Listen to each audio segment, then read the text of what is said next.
This book is dedicated to children all over the world. In a dark hall, 3 boys roam. As they starve in the night, they wish for a better life and a new home. "Oh, no you don't, you silly orphans. Put the food away, or tomorrow morning you won't receive any portions. This was all your fault. No, it was all your fault. Guys, stop fighting. We're brothers. We're supposed to love each other." The triplets suddenly heard something go boom. They weren't sure what it was until they saw silver sparkles coming from the moon. After quickly hopping onto their bunk bed, the triplets' room vanished into thin air. They were now surrounded by many stars that were blue, green, and red. As they surprisingly watched the night sky, not a word was said. Moments later, the night was no longer in sight. It was now sunny and bright.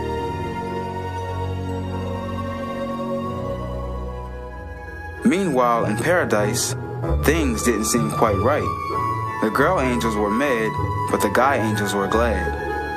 It was the guys' turn to watch the kids, but instead they were hooked to the grid. Suddenly, the angels heard screams. It was coming from up above. After seeing the kids in the sky, they knew this couldn't be a dream. As the triplets landed, they realized their wish was granted. Even though this place was unknown, they knew they'd found their new home. "Hello, kids. We're your guardian angels." The guys were supposed to be watching you and your friends, you see, but instead, they were too busy watching TV. "Now that you're here, we'll show you around, and you'll never have to stay in that crummy old town. This place is beautiful. We have to go back to get our friends. That way they won't have to take one look at that bad house again."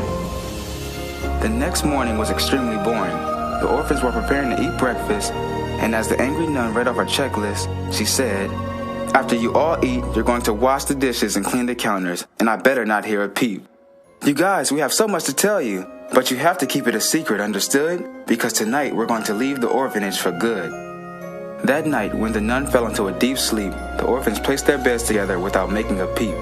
They then watched the silver sparkles magically shoot from the moon as it whisked them away to paradise while the night sky bloomed.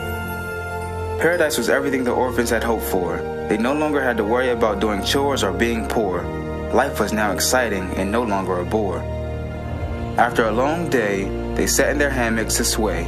While watching the sunset on the beach, each orphan took a banana, mango, papaya, or peach.